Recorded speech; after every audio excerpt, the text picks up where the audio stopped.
Welcome to the GM's Corner, a Brewster Baseball Association podcast where we put general managers on the hot seat and try to steal all of their best secrets so I can win even more. I'm Ron Collins, general manager of the Yellow Springs 9, and today I've got Alvin Kaufmann, general manager of the Edmonton Jackrabbits, with me here at the BBN studios. I'm really glad to have you here, Alvin. Thanks so much for giving me your time today, especially the extra 15 minutes it took to get all the software set up. Yeah, no problem. It's my privilege to be here. Oh, fantastic. Edmonton is an extremely interesting team right now, right? And its history as an expansion team back several years ago. Never has had a winning season. Last year was its best season of all, 68 wins. The Brewster Baseball Association. How are you feeling coming into that as both a new person in the league and a new person with Edmonton? What were your thoughts when you took that over? General managers. Well, I guess with the best record being last year and a new GM coming in, I guess there's lots of pressure to a podcast where we put BBA GMs on the hot seat. A winning seat. Franchise. Eventually, Music is Cool Piano by Tigerius and is used under Creative Commons Attribution License. That we have on the roster here that kind of don't have a spot, so to speak. Be safe. We really like and our outfield. Always remember that like even a boring team news is worth 2 points. Even the pitching, some of it's, we got Bobby Lynch there. He looks like a good ace. But again, too, we got to build through the draft and hopefully find some infield pieces. Well, you've got a couple of very interesting infield pieces that are kind of coming up through the ranks. But the numbers, when you look at the team right now, offensively, they're pretty far down. Pitching-wise, they're even further down, which is intriguing to me from the outside looking in, since in your ballpark, I would expect your pitching would be stronger than your hitting. What are your thoughts regarding the idea of whether your ballpark is influencing things or not? Yeah, absolutely. Just kind of looking at one of our pitcher that just got hurt, Johnny Moore, in there. I wrote it up in an article. I think his numbers were like 4-0 at home compared to like on the road, where I don't even think he had a win.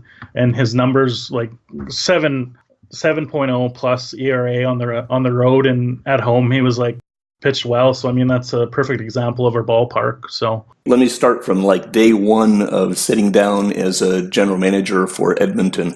One of the things that you'll often hear on the forums is that it doesn't really matter what your plan is as long as you have one. How are you thinking about your short, medium, and long-term plan at Edmonton as you look at the club today? Well, I think eventually, we do have Steve Collins, who's we brought him up last game because of some injuries, but he looks like he's going to be a really good player eventually once he makes the big league club. So that's going to be a positive there. But really hoping to find some pitching. I mean, that looks like one of the biggest needs right now, and we've got a outfield that's just stacked. So, I mean, that was kind of my initial plan. I was hoping to maybe make a trade with some of the outfield depth without really breaking the bank, so to speak. I'm not going to get desperate and just go out and trade anyone, but it's just got to be a right piece that fits our team.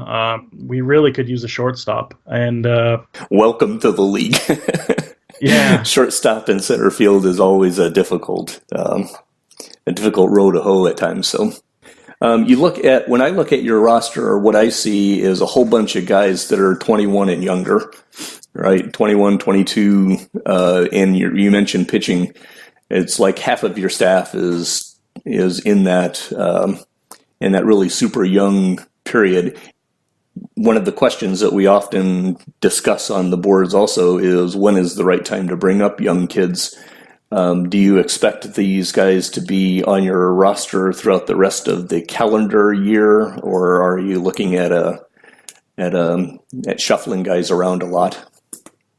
Yeah, I think that Horta, I just was looking at him actually, but I mean, his numbers aren't anything too pleasing. So I think he's probably going to spend some more time in AAA. Same with Steve Collins. He was kind of brought in to fill a injury to Juan Rodriguez. So probably by next year, I think he'll probably be ready, hopefully, for the big league club. I mean, he was already hitting 279 this year in AAA. So, I mean, his numbers at AAA are good. So I imagine by the end of the year and early next year, he should be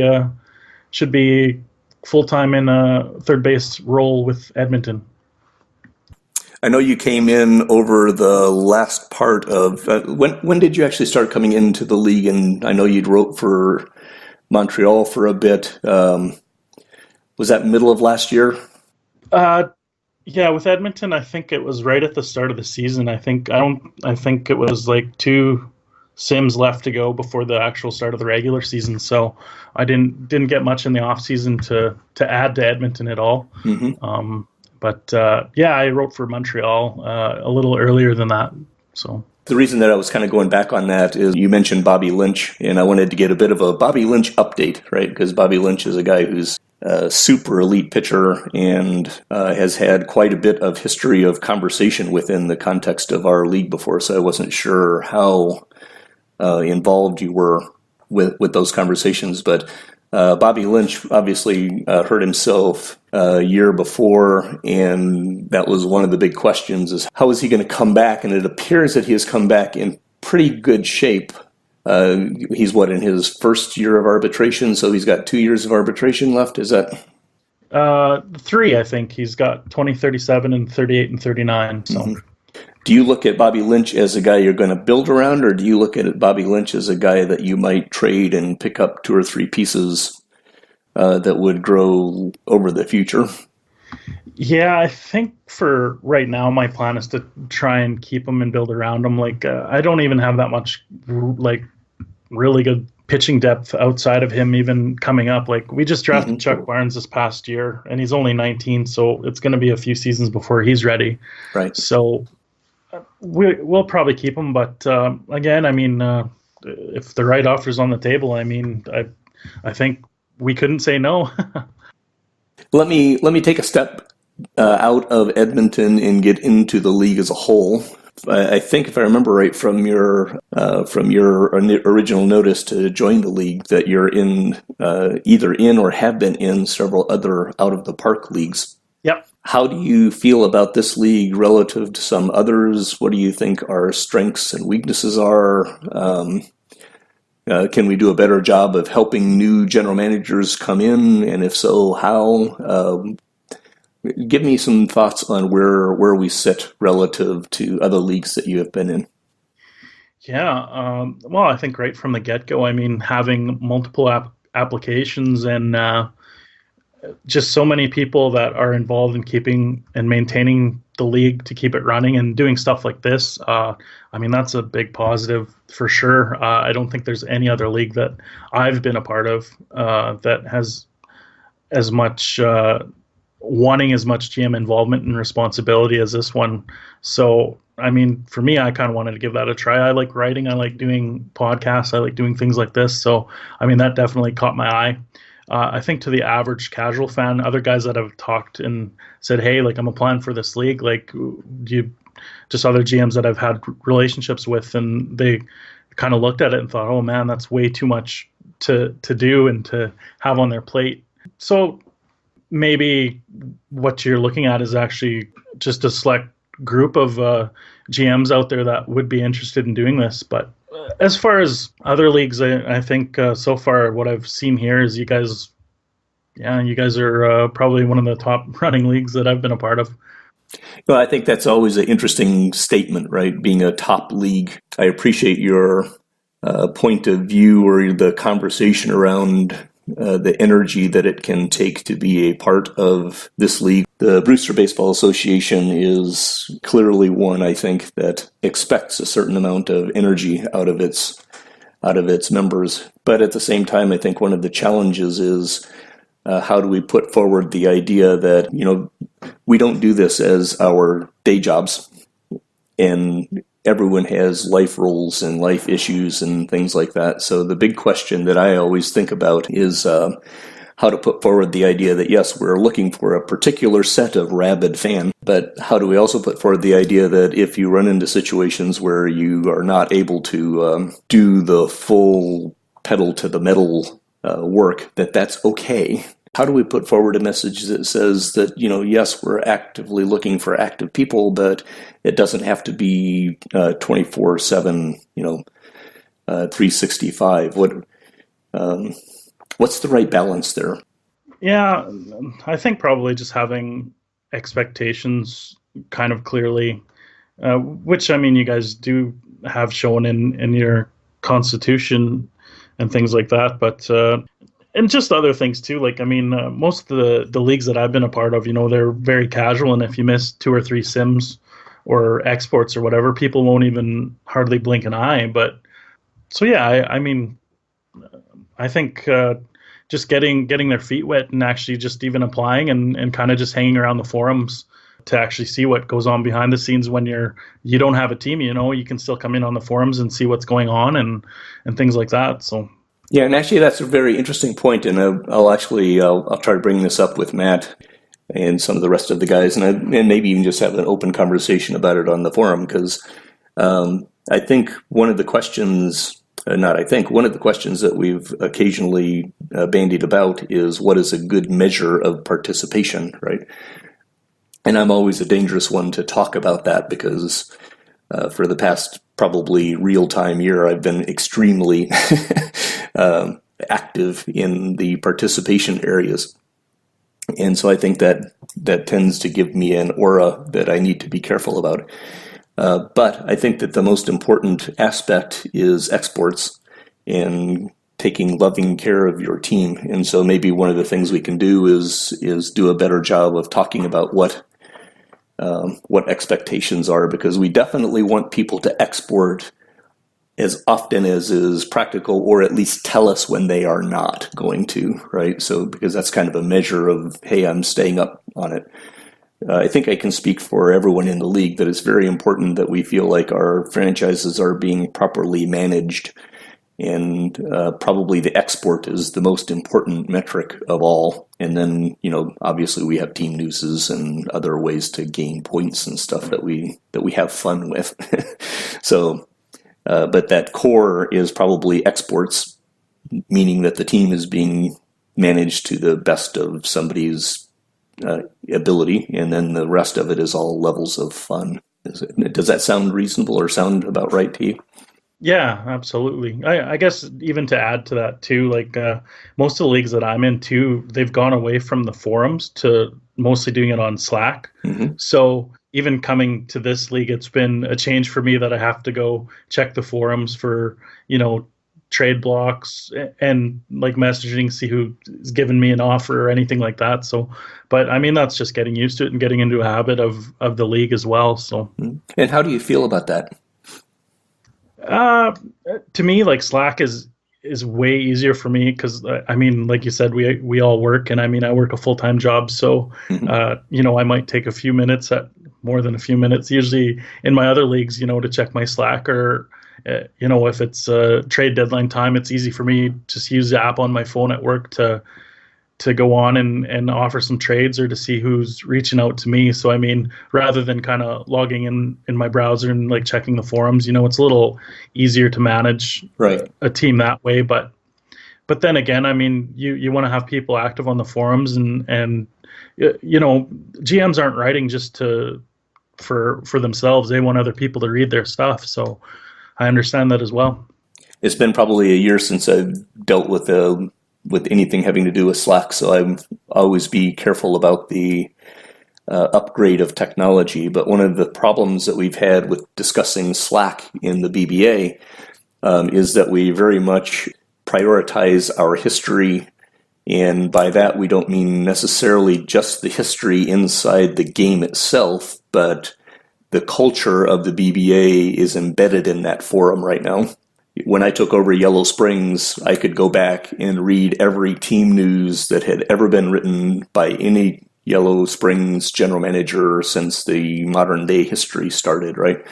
So I could literally build my franchise, what's the words I'm looking for? The tribal nature, the history of the organization is always there, right? And the disappointing aspect of Slack to me was that for all of its ease of use and real time, staying up to things quickly, it was impossible for me to really find that kind of history, right? And so I'm interested in the leagues that you're working in right now that are Slack-based. What's the replacement for that? Can you ask that again? Sorry. The core history that is embedded in our forum in a league that runs through Slack, how is that managed? Yeah, I understand your point. And one other league that we did have was forum based, and then we're on Slack as well. They do have articles in that league as well, but you can post a trade on Slack, you can post articles on Slack, but they all have to be linked back to the forums.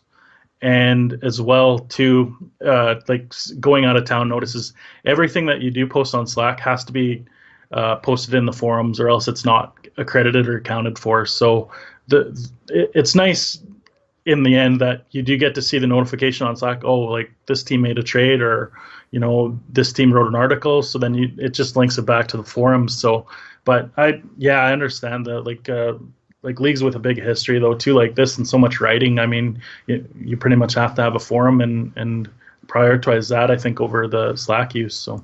Well, we've probably bored everyone with my great interest in trying to understand these, where the world sits on these two things. So I appreciate your hanging with me on that. And for all you folks who don't really care about the question between forum and Slack, I apologize, but hey, that's life. Let's move back into Edmonton a little bit here. I wanted to talk a little bit with you about how you viewed managing your team finances. What do you think about how finances and the salary cap and so forth are adjusting or making you think about your master plan? Where do you feel Edmonton is at financially, and what are you thinking about going forward? I think Edmonton's doing good with money-wise. I was kind of surprised, but again, it is a newer team, so you're not going to have that long history of maybe having a veteran for his career or anything and having that big salary towards the end of his career. So, I mean, that was a big positive for me taking this team over.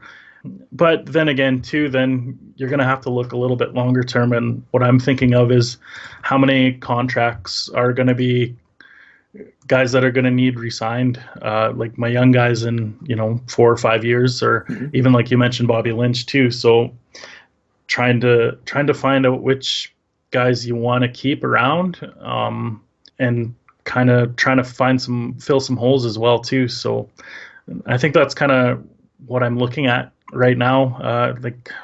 I do have quite a bit of cap space, so I mean that is nice. So who knows, maybe we can add a free agent or two here in the off season to maybe get a better record and hopefully compete here in the next couple seasons. Your payroll, overall player payroll, is running in the mid 60s somewhere.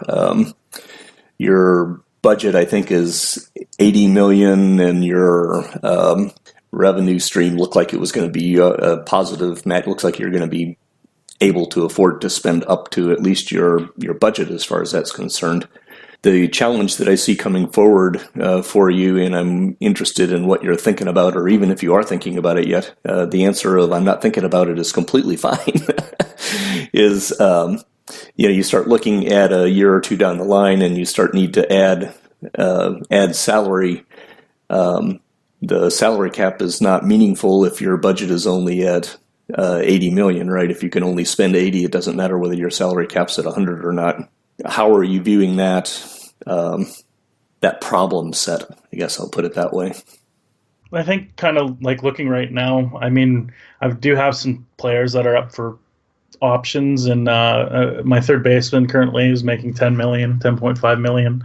So, I mean, in the next couple of years, I am going to have quite a bit of money. So I haven't really thought that far ahead yet, but I mean, we'll probably cross that bridge when we get to it. So most of your probably core players seem like they're not going to be in the area where you need to worry about free agency for several years, but you are going to start to need to worry about some of those arbitration numbers. So do you have any thoughts as to, like I look at somebody like a Mitch Dalrymple, right, which would seem to be one of your core players going forward. He's looking at $5 and $8 and $10, $11 million in arbitration. Have you been looking at short-term extensions over that time period? Are you a person who likes to try to buy out arbitration years? How do you view the team going forward in that way? Yeah, I like to try and offer contracts as early as I can, or if they want that option, to try and get a couple of years at a set rate rather than it climbing. So then I kind of know what I'm working with each year to year, depending on the player, of course, because like you do mention, I do kind of have to pick out the core guys that I do want to build around. So I think he would probably be one for sure. And same with William Wood would be another guy that I would probably want to lock up. Traditionally, one of the things we do, listen to me, one of the things we do on these general managers' corners, my tongue will eventually work. We'll run you through a 4 or 5 question kind of lightning round thing here. Sometimes those questions get answered very rapidly, and other times they spin off into all sorts of different directions, and they're not very lightning, which is all fine. So if you're up for it, I will put you in the seat and shine the bright lights in your eyes and try to get you going on this. All right, I'll put on my sunglasses. Looking at your front office and your personnel, it seems to me like you have a string of managers at least kind of lined up to move forward. Do you have intention to change your managerial and coaching staff this coming year? Yes, absolutely. Were those coaches that you lined up yourself, or were they already in the organization when you showed up? Majority of them were already here when I showed up. If I'm remembering right, you were from a place called Carlisle? Correct. Big city from what I remember. Population of about 1,200 people. How would you describe your hometown? Resourceful. Tell me more. I've got to hear more. Well, from a town of 1,200 people, we have a Dairy Queen and an A&W. If you got a Dairy Queen, you are already qualified to me, so go ahead. Yeah. So yeah, it has just a lot of amenities of a city, basically. So we're close to an oil field, so lots of oil money here, and lots of resources, I guess. Yeah, and from that, I think you're a driver. You said driver for an oil field chemical company. What does that mean? I work at it's an Ecolab company, and they bought out a oil field chemical company. So we basically maintain a lot of the downhole stuff on the oil wells and the rigs. So a lot of corrosion inhibitors and things like that. So a lot of advanced technologies. And so my job is basically to look after other drivers, their trucks and maintenance, and as well as deliver out to the oil field. Interesting. How did you come across doing that? How does one become a driver for a oil field company? Well, I married a girl from this town, and I used to drive a lot of semi, so I had a lot of driving experience. And then this job came up, and I just applied and got a call back, and just started delivering, and kind of got promoted along the way. So there you go. So you say you married somebody from this town. Are you from somewhere else originally? Yeah, I'm from an even smaller town called Pangman, Saskatchewan. So it has a population of about 250 people. So you moved to the big town. Yeah, about 5 times or 4 times, I guess. That's pretty cool. While I have lived in mostly larger cities, my family is from a part of my family is from a small farming area in northeastern Indiana called Leesburg, Indiana. That's probably a population of a couple hundred. So I get the feel, but I was definitely interested. Obviously, you're a big baseball person. What is your absolute favorite sport? Being in Canada, I would have to think hockey's got to be up in the list somewhere. Am I too far off? No, hockey would be a number one sport that I like, and followed closely by baseball. We played a lot of hockey in the winter, obviously, and baseball in the summer. So as you get to the point where Edmonton is a perennial playoff contender, finding its way into the postseason and finally winning a Landis, what is the drink that you will celebrate that Landis with? Tim Hortons double-double. Absolutely love it. Alrighty, so I think you have survived the lightning round, and so I appreciate your taking the time to give us a little piece of who you are. That's one of the things I like about these, is that I get a better feel for who the people are in the league, and that makes the league so much more fun to me anyway. No, absolutely. Would you like to? The other thing we do about these is I turn the microphone around and let you ask any question you have of me. Do you have anything you would like me to talk about, or anything on your mind? Yeah. How did you get the position that you've had in this league? As far as the board membership, or kind of culturally where I sit, what do you mean? Yeah, kind of culturally where you sit, I guess, and just same with doing the podcast and stuff like that. Well, I do the podcast just because it was something that I thought was of something fun, and then the second thing is I'm a writer, and my intention is to use audio for several of my stories here, and I've been putting that off for a couple of months, but I really need to do it. So doing these podcasts was a good way to just have fun and practice using the tools that I need. I think where I fit in the context of the league is in Out of the Park. I mean, I've been doing Out of the Park for about 15 years now. Maybe more like 17, and I'm deeply involved in the development of it. I've been acting as a beta tester for years and years and years, and so add in the two pieces that I'm what I'll loosely call a professional writer, and that I love baseball and I love Out of the Park. This kind of league is exactly my sweet spot, right? Because I can sit down and in 15 minutes write up a quick team news that acts as a great palate cleanser for my brain, which is why I end up doing 100 or 200 team newses in a year. They're great ways for me to step outside of my work and focus and let my brain settle on something whenever I run into a problem, if that makes sense. Wow. So here's a question for you. What would be some of your tips for writing team news, and what are some of the things that you look for on your team to write about? I think that for me, part of the thing that makes the writing for the league fun is to get into different perspectives and write from those perspectives. So you'll see me creating new characters. Like, I created a couple of characters doing fake podcasts, right? Because I needed somebody to be able to comment on my players from the outside rather than me just talking about them. There was one year I did something like 220 or 30 team newses. I decided I was going to cover the team like I was a newspaper at that point, right? So I started writing every sim. I'd sit down and say, what are the 3 most interesting things going on around the team right now?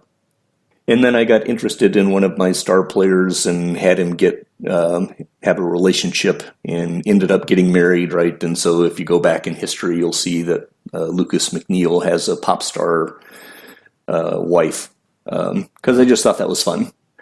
Mm-hmm. Ultimately, I just let my brain go wherever it goes when I start thinking about my players, and I enjoy that. And it gets the more.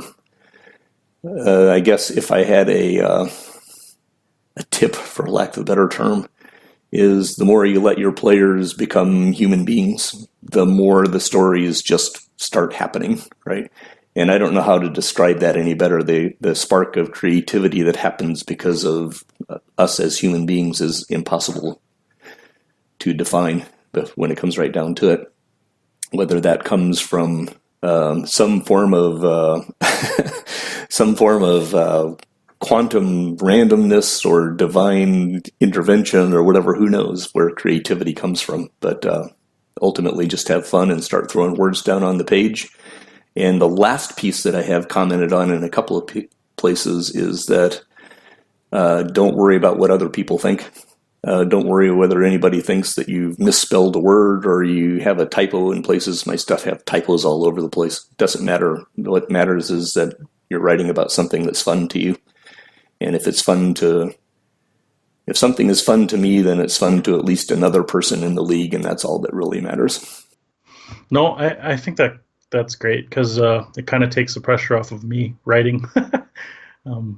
I've had a history of writing articles for Daily Fantasy Sports before on different websites and just places. So you kind of have to have your ducks in a row when it comes to grammar and editing, and so kind of coming over here, it's kind of nice to know that you can just kind of be creative with your players and just let them live a life, I guess, that you make up. Yeah. And, if I have something that I look back on and it's in the language is just egregious, I'll go back and edit it up once or twice, just if it's so horrible I can't possibly stand it. But basically what you see on my stuff is just first draft. I just throw whatever I throw down, and that's fine. We're not a professional publication here. We're here to have fun, and that's the most important thing. Those are my thoughts anyway. No, that's good. Thank you for the feedback. All right. Well, I appreciate your time here this morning for us. Pardon me. And do you have anything else you'd like to add? Yeah, looking forward to getting more involved in the league and hopefully turning this Jackrabbits team into a contender here one of these years. Well, I think you have a whole lot of folks who are excited about seeing what you're going to do with the team and are rooting for you to succeed. Probably everyone except the guys in your Frontier division are all rooting for you. Yeah, that's another thing too. Like Seattle looks pretty good, and they have a deep farm as well, so it's going to be a challenge. Yep, Seattle is definitely solid. Calgary is having some serious problems this year that were surprising to, I think, just about everybody. And Vancouver, Joe, when Vancouver is going to be tough to deal with over time, it's going to be a really fascinating division. But then all of our divisions are really fascinating when it comes right down to it, because the bottom line is, in my personal opinion, we have some of the absolute best competition in the world of out of the park here. There are a lot of really fantastic out of the park general managers, and one of the things I love the most about this league, and I can already kind of feel it from you, if we can harness your interest long enough, I have great feelings about things from your side. Is I think this is one of the best sets of general managers that exist on the face of the out of the park planet, and so. Definitely welcome you aboard, and I'm really interested to see how things go with Edmonton. Oh, thanks again. Again, thanks for your time, and we'll have you back on here in another cycle or two, and we'll see how you've brought Edmonton to super relevance. You bet. Thanks again for having me. The Brewster Baseball Association is an out-of-the-park baseball league commissionered by Mr. America himself, Matt Rechtenwald, and competed in by an amazing group of outstanding general managers. Check us out at montybrewster.net. You have been listening to the GM's Corner, a podcast where we put BBA GMs on the hot seat. Music is Cool Piano by Tigerius and is used under Creative Commons Attribution License. See you next time. Until then, have fun, be safe, and always remember that even a boring team news is worth 2 points.